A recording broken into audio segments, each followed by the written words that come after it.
All right, let's get to the Pac-12 championship where we've got Oregon playing Washington.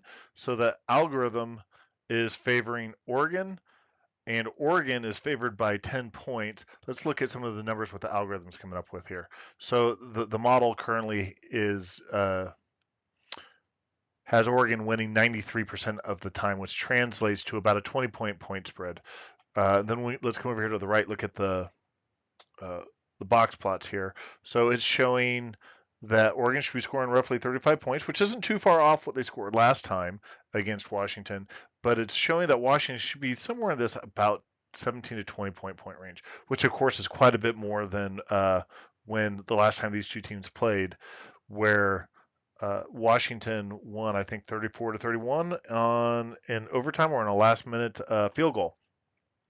And so then when we come up here to the hypothesis test, the confidence intervals, again, it's not showing us anything different that we can't see over here, saying that the model shows a clear distinction between Oregon, with Oregon projecting to score about what they scored last time, a little bit higher perhaps, with Washington scoring what I think most people think that this game is as close as what the point spread has based upon it's a regional rivalry, it's a championship game, and um, so when those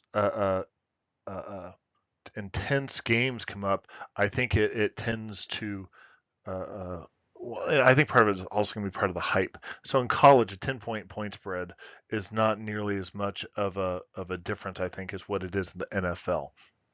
Um, just for a lot of reasons, and for part of that as well, I think when I come down here and I look at the Bayesian, it's saying, yeah, in the case where Washington plays up, is it reduces that probability of winning. That's what that score is telling us. So let's go ahead and take a look at the performance values over here. So over here we've got Oregon in the blue, in which cases it shows that Oregon is clearly a better passing and better rushing team as well. But for anyone who's watched Penix play, that guy is able to light it up for sure. And so even though the stats are saying that in a head to head he should be somewhere in that 200 plus yard range, is it saying that but when you watch him it's like no.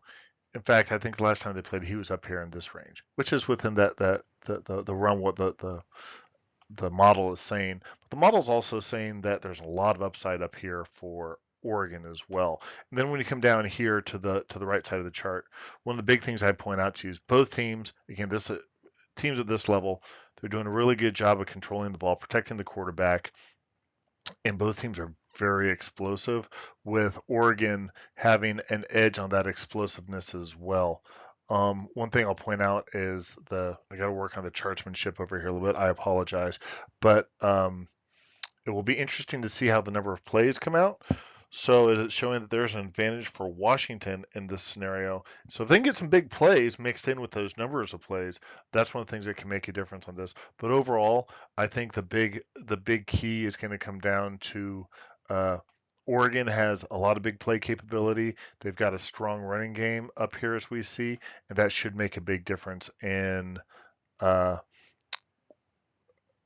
them being able to control the football, control the pace, and the control how much Michael Penix even gets out there. So, anyhow, if you like what you listen to, click like and subscribe. And again, this is new college edition, so there's going to be some differences to the pro or from the pro, and you'll definitely see some evolution in the model based upon what we see. So, anyhow, enjoy college football.